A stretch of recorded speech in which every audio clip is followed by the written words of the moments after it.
एक बार की बात है, एक जवान बौद्ध भिक्षु अपने मन में उठने वाले नकारात्मक विचारों से बहुत परेशान था। ना चाहते हुए भी उसके मन में तरह तरह के गलत विचार आते रहते।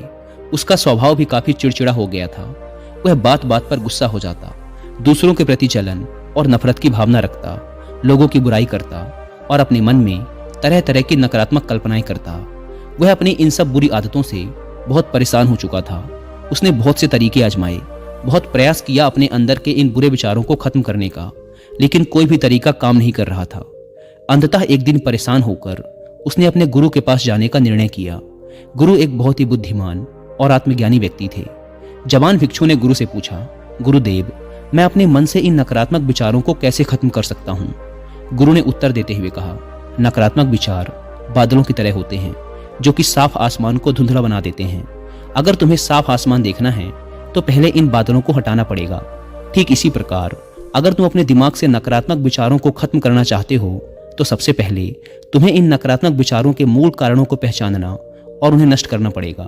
जवान भिक्षु को गुरु की यह बात ठीक से समझ नहीं आई तो उसने गुरु से इसे थोड़ा विस्तार से समझाने का आग्रह किया। तब गुरु ने शिष्य को एक कहानी सुनानी शुरू की। एक बार एक व्यक्ति जंगल से गुजर रहा था। तभी उसे रास्ते पर एक सर्प दिखाई पड़ा। सर्प को देखते ही वह व्यक्ति डर गया और वहां से भागने लगा। जैसे ही वह दौड़ा, उसका पैर एक पत्थर से टकरा गया और वह वहीं गिर पड़ा। उसने खुद को बुरी तरह घायल कर लिया था। जब वह उठा और पीछे मुड़कर देखा तो पाया कि वहां कोई सर्प नहीं बल्कि सर्प के आकार की एक लकड़ी थी जो कि रास्ते पर पड़ी हुई थी। यह देखकर उस व्यक्ति को महसूस हुआ कि उसे नुकसान पहुंचाने का कारण वह सर्प नहीं बल्कि उसके खुद के अंदर बैठा डर और नकारात्मक विचार हैं जिसने उसे घायल कर दिया। कहानी खत्म करते हुए गुरु ने उस जवान भिक्षु से कहा, मन के नकारात्मक विचार इस कहानी के सर्प की भांति हैं जो तुम्हारी परेशानी का मूल कारण नहीं है बल्कि तुम्हारी समस्या का मूल कारण तुम्हारे अंदर बैठा डर, हीन भावनाएं और अतीत के बुरे अनुभव हैं जो कि नकारात्मक विचार, गुस्सा और द्वेष के रूप में बाहर आते हैं। इसीलिए अगर तुम्हें अपने मन से नकारात्मक विचारों को खत्म करना है तो इसके मूल कारण को पहचान कर उसे नष्ट करना होगा।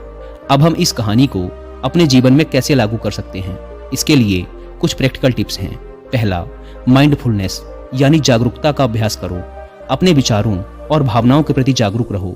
देखो कि आपके भीतर क्या चल रहा है, आप अपने आसपास की घटनाओं पर क्या प्रतिक्रिया देते हैं। साथ ही मन में उठने वाले हर नकारात्मक विचार के कारण का पता लगाने का प्रयास करो। दूसरा, अपने अतीत की बुरी यादों, बुरी घटनाओं और बुरे अनुभवों को स्वीकार करो और खुद को व दूसरों को माफ कर दो। तीसरा, आभारी रहो। अपने जीवन के सकारात्मक पक्ष पर अपना ध्यान केंद्रित करो और आपके पास जो कुछ भी है उसके लिए इस ब्रह्मांड का आभार व्यक्त करो। आभार व्यक्त करना हमारे नजरिए को सकारात्मक बनाता है और हमारे अंदर से नकारात्मक भावनाओं को खत्म करता है। चौथा, दयालु बनो, खुद के प्रति भी और दूसरों के प्रति भी, क्योंकि नकारात्मक विचार अक्सर अंदर ही अंदर खुद की बुराई और तुलना करने से पैदा होते हैं। अपने अंदर दया भावना रखकर हम ज्यादा सकारात्मक और संतुष्ट जीवन जी सकते हैं। संक्षिप्त में ये कहानी हमें सिखाती है कि नकारात्मक विचार हमारी परेशानी का मूल कारण नहीं है। असल समस्या तो हमारे भीतर गहराई में छुपी हुई है। इन विचारों के मूल कारणों को पहचान कर हम इन विचारों को अपने दिमाग से निकालना शुरू कर सकते हैं और एक ज्यादा खुशहाल व शांति से भरा जीवन जी सकते हैं। याद रहे, कहानी के सर्प की भांति हमारे ज्यादातर नकारात्मक विचार भी सिर्फ भ्रम मात्र हैं जिन्हें हम अपने मन में पैदा करते रहते मेरे हैं। प्यारे दोस्तों, अगर आपको ये बुद्धा की स्टोरी से कुछ ज्ञान मिला हो तो प्लीज़ मेरी चैनल को सब्सक्राइब कर देना। धन्यवाद।